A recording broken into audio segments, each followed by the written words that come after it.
le programme naïe dans Wasalaki dans le Parlement et l'ingi koloba que à monaka et loko ya mutu ya pour reçu les ali budget à boka ce qui budget les a médiocre tinate parce que le Congo ils ali parteur nazolo ba Congo ils a étaté l'élection il y a décembre 2018 effectivement Fayulu a gagné Tchilo vous avez malade biso on a besoin d'en aller le peuple c'est la continuité de la lutte laissée par Etienne Tshisekedi opposant Kabila. Moïse se trouve dans la même vase que Kabila, même Panama Papers. Moïse vendait, c'est-à-dire au même pied que Kabila ba minéré à Congo démocratique, bangonde soit qui ndenge moko. Même Panama Papers c'est lobby oyo azali criminel économique à des milliards de dollars américains ndenge moko parce que il était commissionnaire de tout ce qui s'est passé chez Kabila. Le lobo oyo kolobakeo Moïse Katumbi opposant Kabila par rapport à quoi? Bonsoir. Incarnation sur l'idéologie parce que tu es en train de faire par exemple non il n'y a rien de comparaison avec Etienne Tshisekedi. L'idéologie à Etienne Tshisekedi n'est pas en Martin Fayulu, c'est des choses différentes.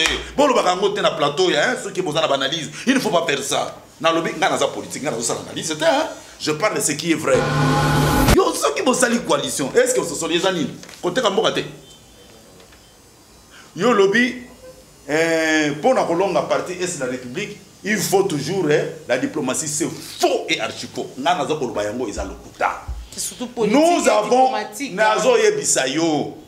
Il est le commandant suprême des forces armées et de la police nationale. On ne dit pas il est commandant suprême, il y a diplomatie. Il est de l'armée et de la police. Il est commandant suprême. Est-ce que nous n'avons pas un personnel militaire? Quel résultat est preuve Martin Fayulu est en train de pleurer jusqu'à présent où il a été élu avec la Cour constitutionnelle parce que Nga a une expérience en 2011 Etienne Tshisekedi a gagné avec 68%, mais il n'a pas été prononcé président de la République. Tout le monde qui va tout bailler à Kinshasa le même soir chez le président. Il y a ses félicitations à l'ambassadeur de Belgique. Que en tout cas, na demi tuna qui est abi pona armée au lobini pona officier lobini. Au lendemain c'est l'ambassadeur des États-Unis en RDC, il dit Etienne Tshisekedi a gagné mais il ne va pas diriger le Congo démocratique. À part ça, Ezalaki na moi sur Oyo ce qui commissaire à l'Union européenne est arrivé ici pour confirmer que Etienne Tshisekedi ne va pas diriger le Congo démocratique. Alors Martin Fayulu pourquoi il dit ça?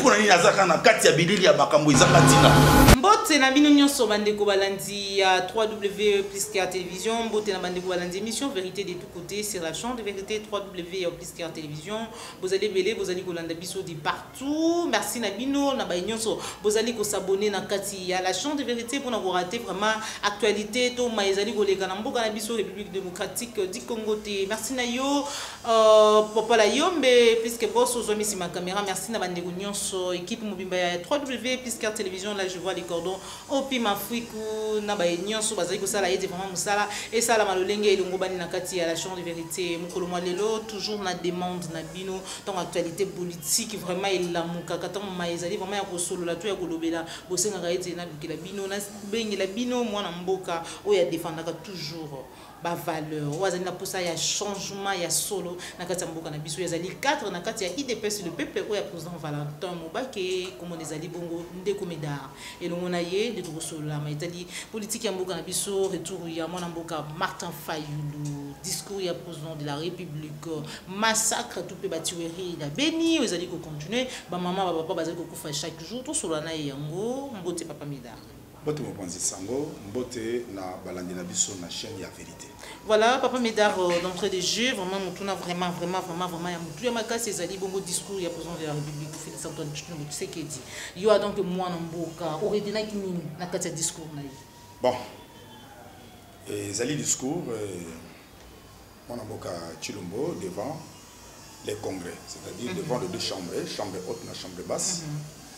Autre bengi parlement yangonde salamaki na lolenge yelo belinaye atelema ye malika lelo na lobinaye moyen na koloba mingi te na kati ya discours ya mwana mboka Chilombo na lolenge na ye atala o yeleka ceux qui kozala malamu bien mais ceux qui sont là qui échec ami mon ça natango to zali pour lobby na ye ako akobongwana mais loko ya nyonso a lobby akoloba na ye akoki ko zobandakisa nyonso aloba même na plan discours na ye tango bazali ko investir ye tango salaki programme na ye tango salaki na parlement elingi koloba que amonaka eloko ya mutu ya pour réussir ezali budget ya mboka soki budget eza médiocre tinate parce que le Congo ezali parteur nazolo ba Congo eza étaté c'est très grave attends na budget tout ça actuellement il y a 10 milliards de dollars américains et coproduire le Congo côté pour nous.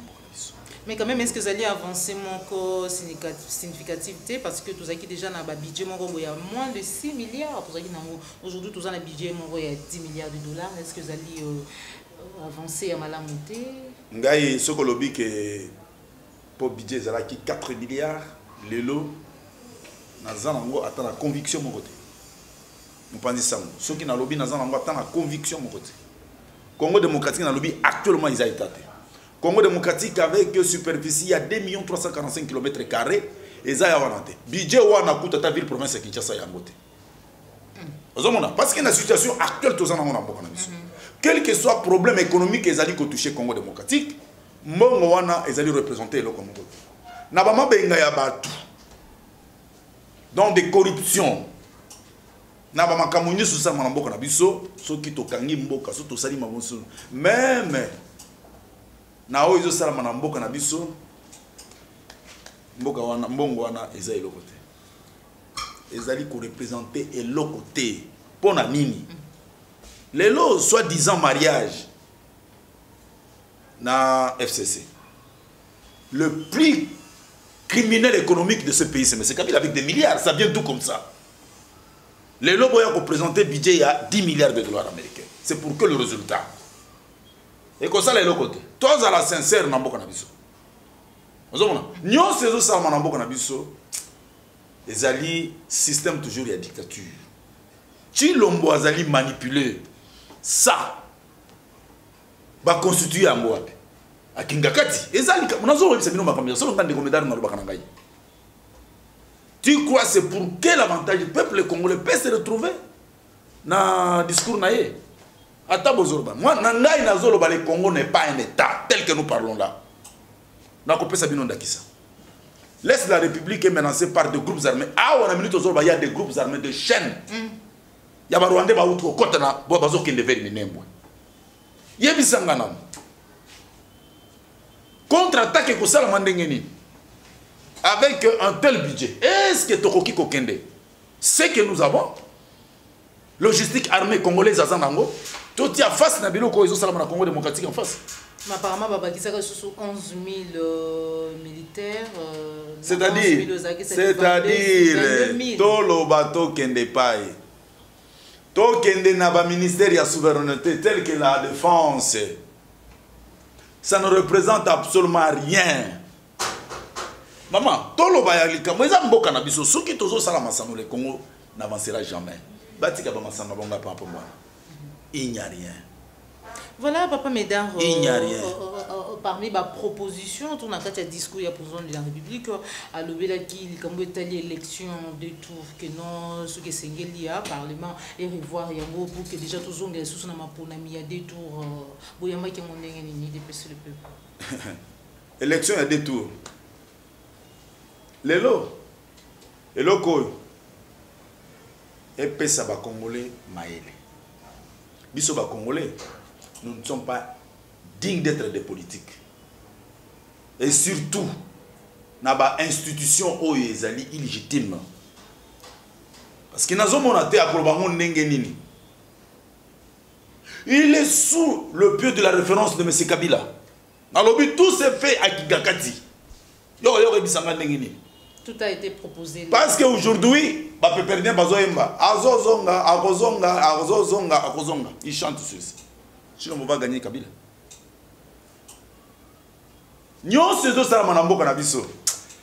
Maman, ezali basi comme on a mboka lokola Congo démocratique, masano ezali ya mingi. Nga nazo koloba nazali politique. Nazo loba oyo ezali sur terrain. Parce que la politique ezali et l'autre tokutaka na terrain oh tozomona na terrain nazo bate nazo sala analyse mais c'est ce qui se fait sur terrain nazo sala analyse nazo loba politique. La politique c'est pragmatique, c'est-à-dire oh yozomona na terrain, c'est ce que nous allons parler. Ngai na kosala, je ne ferai jamais une analyse, je fais la politique, ce qui est pragmatique aux na kati ya terrain na biso.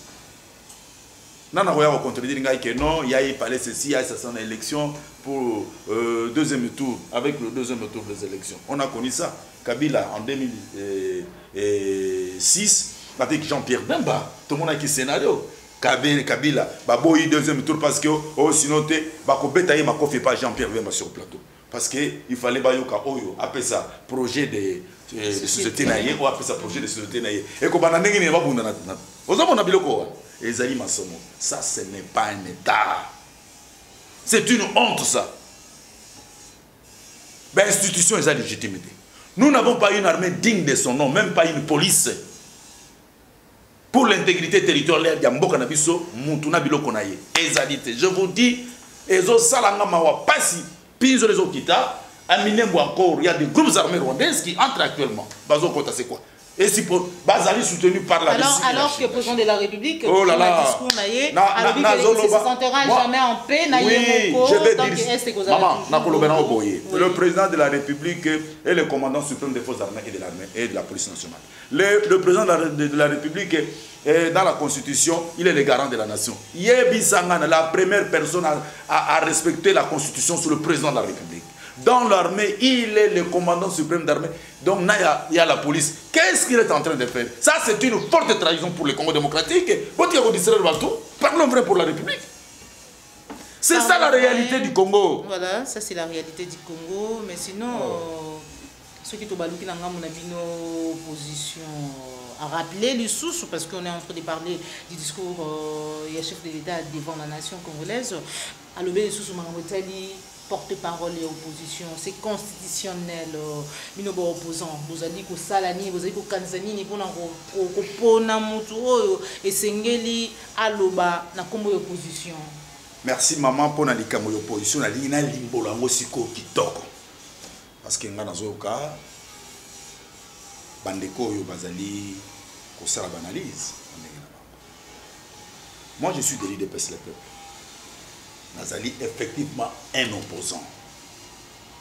Les loyo nazo kende pona loba batuba yoka. L'élection il y a décembre 2018 effectivement Fayulu a gagné Tchilo. Vous avez malade. Bisso nganazo bangana na IDPS le peuple c'est la continuité de la lutte laissée par Etienne Tshisekedi donc à partir il y a 13 pères fondateurs. Vous avez malade. Dans l'idéal. Nazo ça la politique, nazo va bien que dans l'idéal, dans l'idéologie. Nazo na libanda te pour aller embrasser ou bien endosser ba parti politique, to ba regroupement politique, to ba plateforme. Je parle tout simplement ici UDPS le peuple. Pour une nazo ba loko. Au comment on a les camozo ça na mboka na biso. Bon opposant. Presque aujourd'hui, vous remarquerez, ils étaient dans le processus électoral de M. Kabila. Nous devons contredire Nga Yazate. À part Bisso UDPS le peuple, je pense dans Combo. Bisso Tokenda qui n'a Bisso. Pour l'année Nazor Bailoko, nous sommes des opposants. Ils sont allés accompagner M. Kabila dans le processus électoral. Accompagner. Nazor va bien, c'est-à-dire accompagner. C'était Moutasala qui a Moutalamba qui a Monzungu, c'est Kabila. Tout le monde a été acheté. Tout le monde est sincère. Toujours. Parce que c'est la réalité du Congo. Baké na Genève. Genève n'a pas de qui a c'est M. Kabila. Bakaboni ni mibale. Ndambo baké na Bruxelles. Ndambo baké na Genève. Mbongo Kabila mutapesa qui a. Vous savez le rôle de Katoumi à l'extérieur. C'est pour qu'on foute un mbongo. Na bateau, il va banda qu'on soit bon à partir de la Kabila. Va pesa bango mon alibanda. Oya ko contredire ngalo bande komeda le kosi. Yangona do baké tant aux oppositions tel que les militaires, ils sont achetés parce que scénario où tout ça qui sont tout. Le baquet na retraite, FCC qui na retraite. Tout le monde est acheté par Kabila. Nana Rwanda ils sont contraires à ça. Nana Kolobananga opposant au Kolobananga miso. Moi je suis politique. Nazo ça l'analyse politique. Je parle de ce qui est vrai de la République. Il y a une opposition, il y a une opposition. Maman, qu'est-ce qui se fait entre M. Kabila et Moïse Katumbi? Est-ce qu'il vraiment Bakabonaki?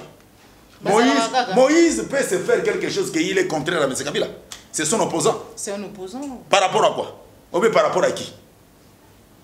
Qu'est-ce que nous pouvons... Qu'est-ce qui affirme? Qu'est-ce qui nous faire confirmer Bissot, il n'est pas opposant. Parce que Yozo Bagino est opposant. Moïse est opposant à Kabila. Moïse se trouve dans la même vase que Kabila. Même Panama Papers. Moïse vendait, c'est-à-dire au même pied que Kabila ba minéré à Congo démocratique, bangono soit qui ndenge monko. Même Panama Papers c'est lobby oyo azali criminel économique à des milliards de dollars américains ndenge monko parce qu'il était commissionnaire de tout ce qui s'est passé chez Kabila. Le lobo globakeo Moïse Katumbi est opposant à Kabila par rapport à quoi? Est-ce que Makamozo le Congo démocratique les Congolais doivent être sincères? Pour nous ça Makamoboy. Pour nous le solo amboka tout le monde. Maman, vous savez ce qui se passe en RDC. Ceux qui basent une bombe tout le monde change les discours. Aujourd'hui, au jour d'aujourd'hui, je dis ça sincèrement. La classe politique congolaise doit être sincère. Valentin Mobake est incomparable en RDC. Incomparable. Aujourd'hui, les représentants valables. Na lobby na yo, les lois en RDC. Les lois en RDC. Et d'ailleurs, tout ce qu'il avait dit pour Chilombo, c'est une visibilité et c'est valable. Et c'est palpable. Les lois en Moïse Salama. Nana Kolo Banabantel saison. Parce que au monde, il y a le Bango, Makambo et Selama qui n'a 5 ans. Tout ce qui a été fabriqué à 5 ans, leur maître à penser, c'est Moïse Katumbi à l'extérieur. Abando Pessambo. Même les bureaux de la 5 ans. Papa épiscope. Ah, le papa épiscope, quelqu'un peut travailler pour Dieu, mais Dieu n'a jamais été avec lui. Il y a un épiscope, il y a une autre. Moutou.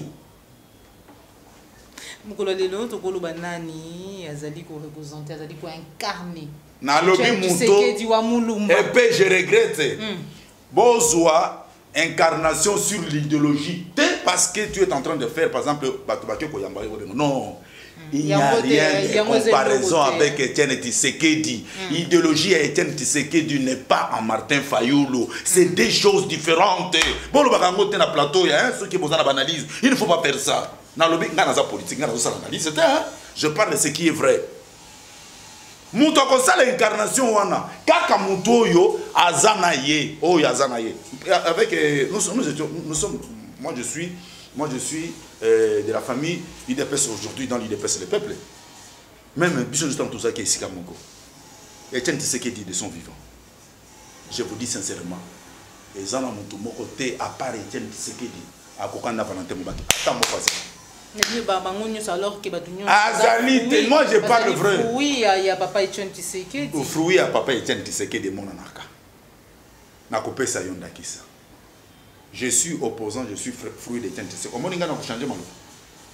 Est-ce que vision nanga ozomona idéal nanga idéologie nanga est-ce qu'ils a changé? Les lots je peux aller embrasser les FCC et comme nanga pour un mariage politique. On pense ça. Est-ce que mais c'est ça parce que l'Okoyo est trop dans le Congo démocratique. Voilà le mensonge. Ngaya Solo, père fondateur, parmi les pères fondateurs, Etienne Tshisekedi dedans. Etienne Tshisekedi nous laisse avant qu'il aille mourir à Bruxelles. La toute dernière décision, il nomme Valentin Mobake comme Premier ministre. Même pas Premier ministre. Il nomme Valentin dans le parti, pour le fonctionnement du parti, a nommé coordonnateur principal du gouvernement alternatif du parti. Sans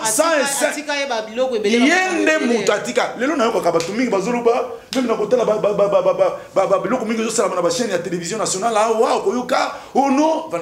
Valentin Mobake n'est pas comparable.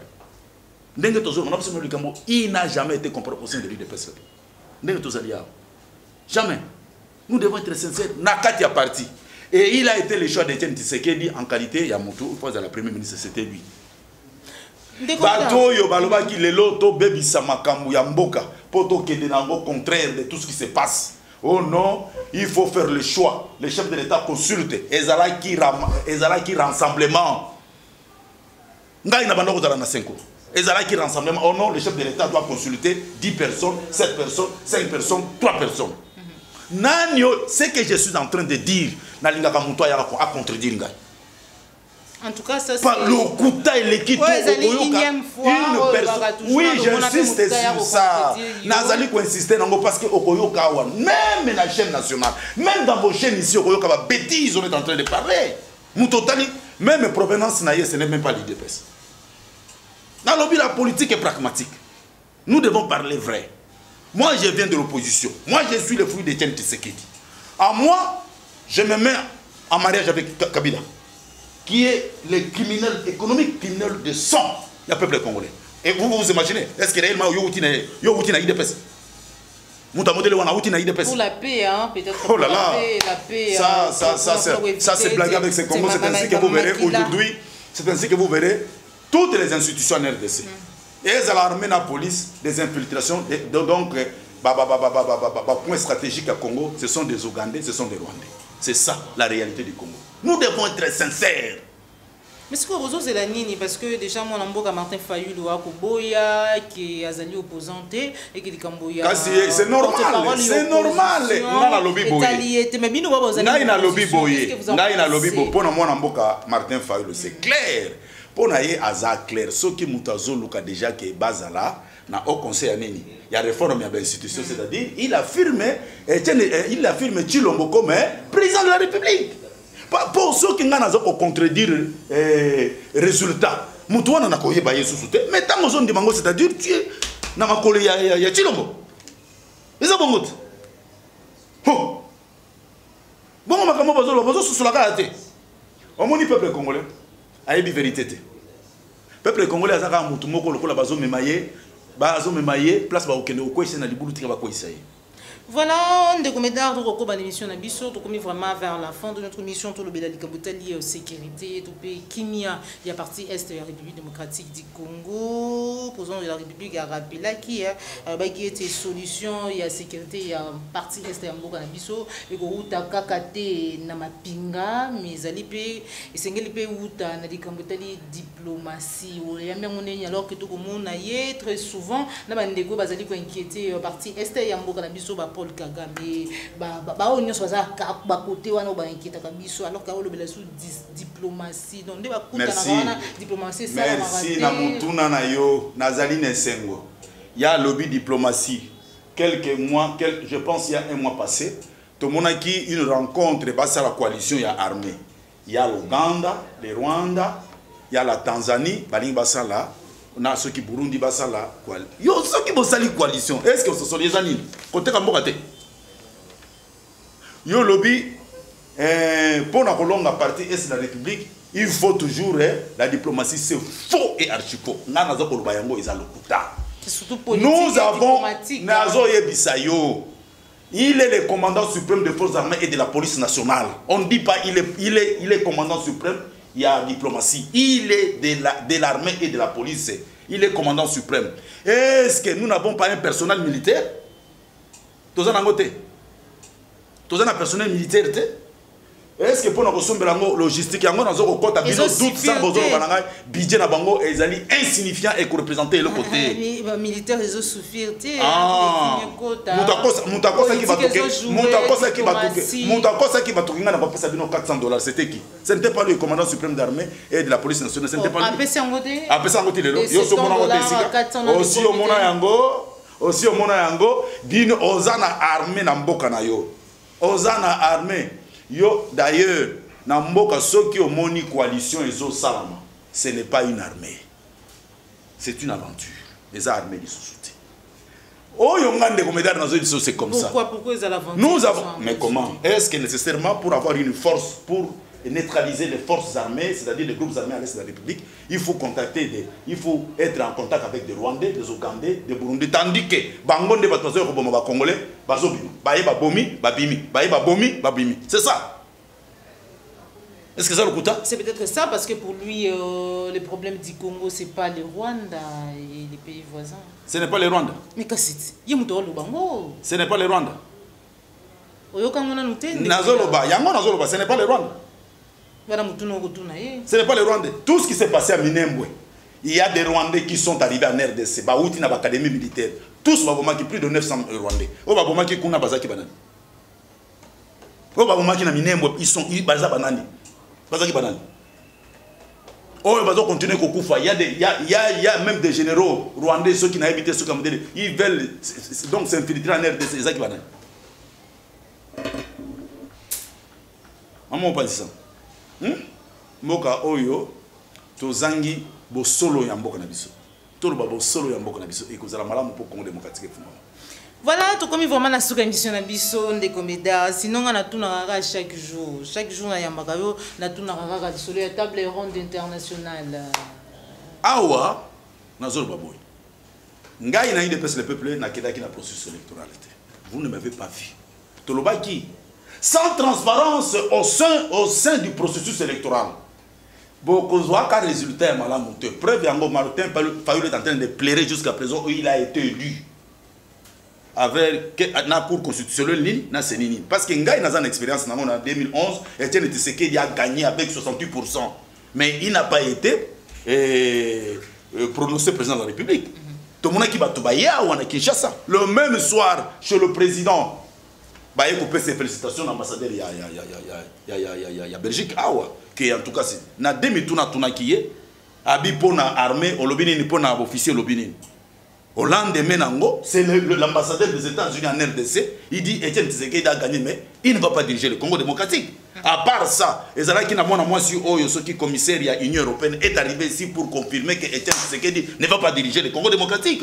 Alors Martin Fayulu, pourquoi il dit ça? Pour un Yazaka na Katia Bilili à Makambo Izangatina. Il y a un table ronde internationale. C'est-à-dire, il y a ceci. Moi, je suis président de la République. Oh, moi, je suis sénateur. Je suis député. Pas question. Ma casquette, c'est dans l'illégitimité il y a l'institution. Là où il n'y a pas eu une transparence.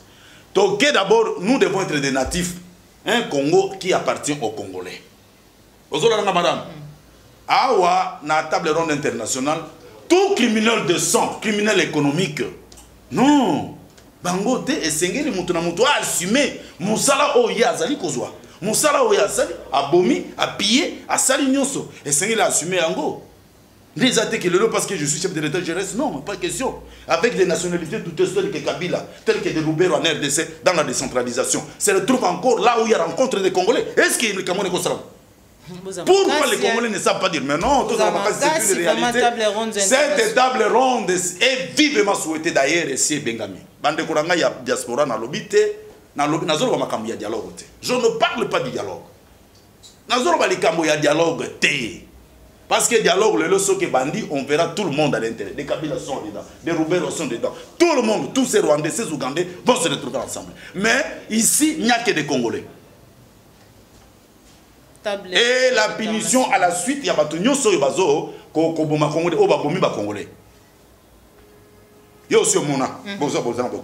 La décentralisation est donnée. La décentralisation, ces ministères aujourd'hui, c'est plus que le ministère de l'Intérieur. Parce que des étrangers ici, tuer il y a Congo démocratique, il y a Congolais. Alors,